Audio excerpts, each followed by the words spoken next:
নমস্কার, কেমন আছেন সবাই? আজকে আবার একটি ভ্লগে আপনাদের সকলকে স্বাগত জানাই। গতকালকের ভিডিওতে দেখেছেন কেমন আমরা তালসারি বীচ ঘুরে আসলাম।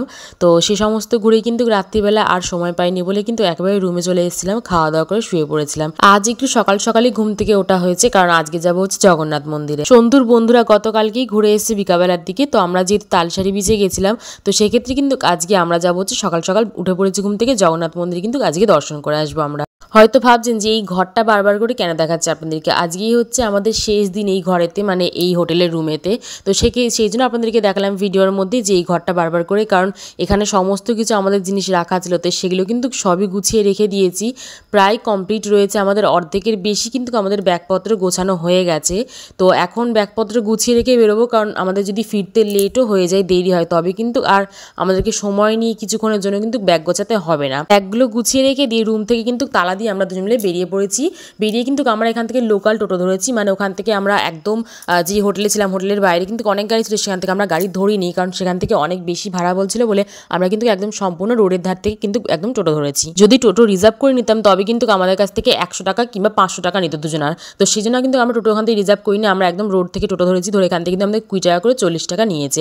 তো বেশ ভালোই, বেশ ঘুরতে ঘুরতে দুজন মিলে কিন্তু এখানে মন্দিরের সামনে পৌঁছে গেছি। আর টোটো কিন্তু আমাদের মন্দির থেকে কিছুটা দূরে নামিয়েছিল, যেহেতু এখান থেকে মানে একদম শ্রী চৈতন্যের যে গেটটা করেছিল জগন্নাথ মন্দির আসার জন্য, সেই গেটের সামনে কিন্তু আমাদেরকে টোটো নামিয়ে দিয়েছিল। কদিন আগে যখন আমার ননদরা এসেছিল, তারা কিন্তু বলছিল যে মন্দিরে নাকি ঢুকতে গেলে ব্যাগটা কিছু নিয়ে গেলে কিন্তু হবে না, কিন্তু আজকে দেখলাম যে ব্যাগ নিয়ে যাওয়া যাচ্ছে, শুধু ব্যাগটা চেক করছে বারবার করে ওরা, আর বাইরে কিন্তু জুতো খুলে মন্দিরের ভেতরে প্রবেশ করতে দিচ্ছে। আমরা ঢুকেছিলাম হচ্ছে মন্দিরের মেন গেট দিয়ে, মানে 1 নাম্বার গেট দিয়ে, আর মন্দিরের 6 নাম্বার গেট দিয়ে ঢুকলে কিন্তু ওখান থেকে ডালা প্রসাদ সবই নিয়ে গিয়ে পুজো দিতে দিচ্ছে। পুজো তো ভেতরে সেরকম হচ্ছে না, শুধু ফল প্রসাদটা নিয়ে যাচ্ছে, আর তারা কিন্তু পাল্টে পরিবর্তন করে অন্য প্রসাদ, অন্য ফল, অন্য ফুল দিয়ে দিচ্ছে। ব্যাস এইটুকুনি যা দেখছি আমি এখানে। আমরা সকালবেলার টাইমে গেছিলাম বলে মন্দিরে কিন্তু লোকজন বেশ ভালোই ছিল। সন্ধ্যের দিকে হয়তো লোকজনের সংখ্যা আরও বেশি হতে পারে, কারণ গতকালকে যখন বাড়ি ফিরছিলাম, মানে রুমে ফিরছিলাম যখন এই রাস্তা দিয়ে, তখন কিন্তু দেখেছিলাম মন্দিরের সামনেতে প্রচুর লোক সমাগম ছিল। তো সেই ক্ষেত্রে কিন্তু সকালবেলার দিকে লোকজনটা একটু বেশি কমই রয়েছে। তো সকালবেলা আমরা কিছু খাইনি, আমরা শুধু চা আর বিস্কিট খেয়ে এসেছিলাম, কারণ সন্তু বলছিল যে মন্দিরে যাবো, সেক্ষেত্রে কিন্তু না খেয়ে যাওয়াটাই বেশি ভালো।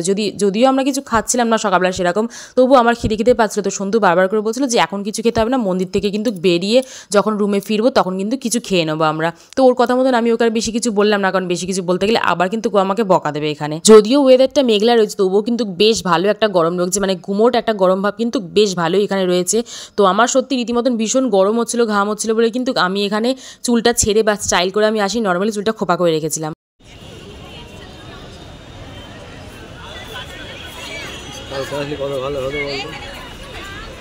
কখন আসলে?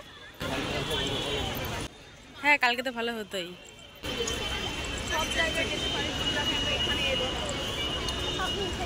পুরো নুন জল না, নুনটা জল পুরো মাথা হয়ে গেছে চশমাতে। হ্যাঁ, আমার চশমা তো ঘোলা ঘোলা হয়ে গেছে পুরো একদম। আবার রাত্রিবেলা যখন দীঘার ওখানে বসেছিলাম, পুরো একদম ঝাপসা দেখতে পাচ্ছিলাম সব কিছু। সন্তু এখানে বলছিল যে কালকে সন্ধ্যেবেলা আসলে কিন্তু বেশি ভালো হতো, কারণ কালকে সন্ধ্যেবেলা যেহেতু এখানে লাইটের মানে লাইটিংয়ের সিস্টেমটা খুব সুন্দর জগন্নাথ মন্দির, সেক্ষেত্রে কিন্তু সন্তু বারবার করে বলছিল যে আমাকে কালকে সন্ধ্যেবেলা আসলে খুব ভালো হতো। আর ও আমাকে বলছিল যে এখানে যেহেতু পুরো নুন, মানে বাতাসে যেহেতু পুরো নুনের ভাবটা বেশি রয়েছে, তো সেক্ষেত্রে কিন্তু ও আমাকে বলছিল যে পুরো নুন জলের জন্য চশমা পুরো ঘোলা হয়ে গেছে। সত্যিই তাই, আমার চশমাটাও কিন্তু পুরো একদম সম্পূর্ণ ঘোলা হয়ে গেছে। তো যাই হোক, কথা বলতে বলতে দেখতে দেখতে আমরা কিন্তু মন্দিরের বাইরে ছবি তুলতে তুলতে একদম চলে আসলাম জগন্নাথ মন্দিরের ভেতরে। জগন্নাথ মন্দিরের ভেতরে বলবো না, 2-3টে মানে মন্দির ক্রস করে কিন্তু তারপরে মেন জগন্নাথ মন্দিরে আমরা যেতে পারবো। আর প্রথমেই জগন্নাথ মন্দিরে ঢোকার আগে কিন্তু এখানে একটা দেখলাম যে জগন্নাথের ছবি রয়েছে। তো এটাও বেশ ছোটোখাটোর মধ্যে খুব সুন্দর এই জায়গাটাও, মানে ছোটো ছোটো মন্দির, তারপরে তো বড় মেন মন্দিরটা যাবো।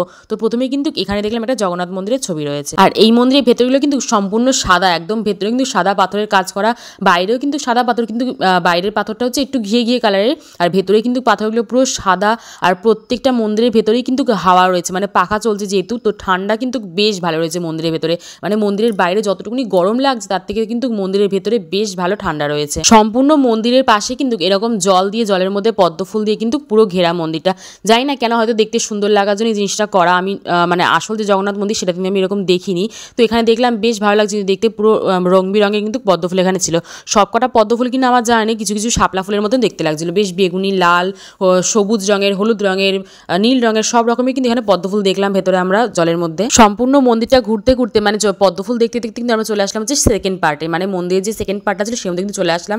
আর এখানে এই মন্দিরটা দেখে আমি একদমই পুরো অবাক হয়ে গেছি। প্রথমে ঢুকে কিন্তু লোকের ভিড় ছিল বলে প্রচুর, আমার চোখে কিন্তু এই ঠাকুরটা পড়েনি। তো কিছুক্ষণ পর যখন এই জিনিসটা আমার চোখে পড়লো, আমি সত্যি বলছি একদম পুরো শকড হয়ে গেছি, একদম কিন্তু পুরো অবাক হয়ে গেছি।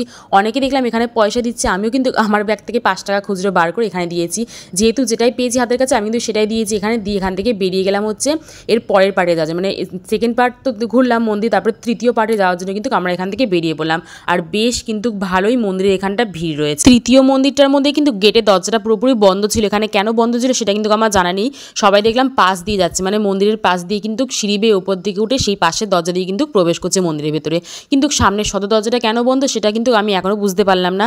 আপনারা যদি কেউ জেনে থাকেন তাহলে কিন্তু আমাকে কমেন্টে জানাবেন অবশ্যই এই মন্দিরে যে এই দরজাটা কেন বন্ধ, আর এই মন্দিরের যে যদি কোনো হিস্ট্রি বা কোনো রহস্য থেকে থাকে তাহলে সেটাও কিন্তু আমাকে অবশ্যই জানাবেন কমেন্টে। পুরীর মন্দিরে যেরকম পতাকাটা, মানে পুরীর মন্দিরের প্রথম মানে সব থেকে উঁচু চূড়ার যে পতাকাটা সেটা যেরকম হাওয়ার বিপরীত দিকে ওড়ে, সেরকমই কিন্তু এখানে দেখলাম যে পতাকাটা বিপরীত দিকে উড়ছে না, বরং যেদিকে হাওয়া বইছে সেদিকে কিন্তু এই পতাকাটাও উড়ছে। তো তার মধ্যে কিন্তু অনেকটাই পার্থক্য রয়েছে। যেহেতু পুরীর মন্দিরে একটা রহস্যজনক ব্যাপার রয়েছে, তো সেক্ষেত্রে কিন্তু দীঘার এই মন্দিরটাতে কোনো রহস্যজনক ব্যাপার আমি দেখতে পেলাম না, এখনো পর্যন্ত আমার চোখে কিছুই পড়েনি। এতদিন শুধুমাত্র ফোনেতে দেখে এসেছি যে পুরীর মন্দিরের পতাকা পাল্টাচ্ছে সবাই কেমন কষ্ট করে। তো এখন কিন্তু ভাবছি যে এই মন্দিরের চূড়াটা দেখেছি, যেহেতু এই মন্দিরের চূড়ার পতাকাটাও প্রত্যেকদিন পাল্টানো হয় বলে আমি দেখেছি ফোনেতে, মানে নিউজে দেখলাম। তো সেক্ষেত্রে কিন্তু আমি ভাবছিলাম যে এই মন্দিরের পতাকা যখন পাল্টায় তখন ঠিক কতটা কষ্ট হয় আর কতটা তাদের ভয় লেগে থাকে, যদি ওখান থেকে পড়ে যাওয়ার কোনো রিস্ক থাকে। আমি খালি এটা ভাবছিলাম, তবুও মহাপ্রভুর আশীর্বাদে কিন্তু আশা করি কারোর কোনো ক্ষতি কোনোদিনই হবে না। তো দেখতে দেখতে কিন্তু আমরা মহাপ্রভুর মেইন যে মন্দিরটা সেটাতেও কিন্তু আমরা প্রবেশ করলাম এখান থেকে আস্তে আস্তে। এখনও বাকি আছে মেইন মন্দিরে, এখন আমরা ঢুকিনি, এটা হচ্ছে তৃতীয় পার্ট। তো তৃতীয় পার্টে আমরা ঢুকে পড়েছি নিচে মেঝেতে, ভীষণ সুন্দর কিন্তু ডিজাইন করা হয়েছে পাথরের মধ্যে, আর ভীষণ ঠান্ডা এই জায়গাটা। এই তৃতীয় পার্টটাতে কিন্তু ভীষণ ঠান্ডা, খুবই সুন্দর। অনেকে দেখলাম মেঝেতে কিন্তু বসে রেস্ট করছে, এখানে অনেকে সেলফি তুলছে। তো দেখতে দেখতে আমরা চলে গেলাম হচ্ছে মহাপ্রভুর মেইন যেটা রয়েছে। তো এই মেইন চূড়াতে কিন্তু আমরা চলে গেছি, এখানে কিন্তু মহাপ্রভুর স্বয়ং বসে রয়েছে। তো ওই যে প্রথমে বলছিলাম না, যে প্রথমে তো না একটু আগে বললাম আপনাদেরকে যে মহাপ্রভুর আশীর্বাদে কিন্তু কারোর কখনো কোনো ক্ষতি কোনো কিছুই হবে না। তো মহাপ্রভুর হাত যদি সবার মাথার উপরে থাকে তবে কিন্তু অবশ্যই সবাই উন্নতি করবে, অবনতি কিন্তু কারোর মধ্যেই ঘটবে না। আপনাদেরকে একটা সত্যি কথা বলছি, যারা এখনো পর্যন্ত দীঘার এই জগন্নাথ মন্দির এসেছেন তারা অবশ্যই এই জিনিসটা জানেন।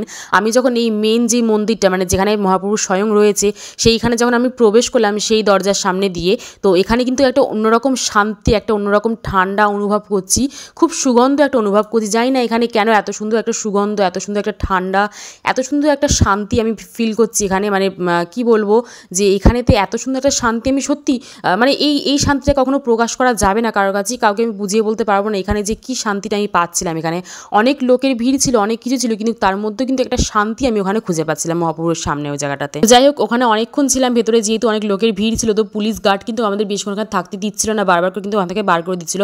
তার সত্ত্বেও আমরা ওখানে অনেকক্ষণ ছিলাম, কিন্তু থাকার পরে মানে যে শান্তিটা অনুভব করছিলাম ওখানে সেটা কিন্তু থাকার পরে আমরা ওখান থেকে বেরিয়ে আসলাম।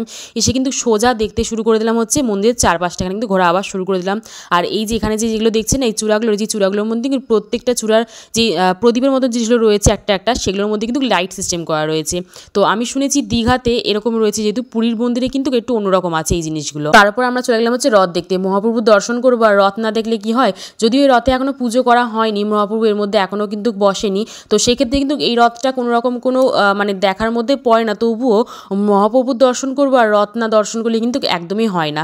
যদিও আমি কিন্তু পুরীর মন্দিরটা অবশ্যই দর্শন করে এসেছি, পুরীর রথটাও কিন্তু আমি দর্শন করে এসেছি, তবুও কিন্তু আমার একটা ইচ্ছে ছিল যে না আবার একবার কিন্তু রথটা দেখবো। যেহেতু রথের সময় এখানে আসতে পারবো না, তো সেক্ষেত্রে কিন্তু ওই রথটা দেখা কিন্তু একদমই আমাদের প্রাপ্য ছিল।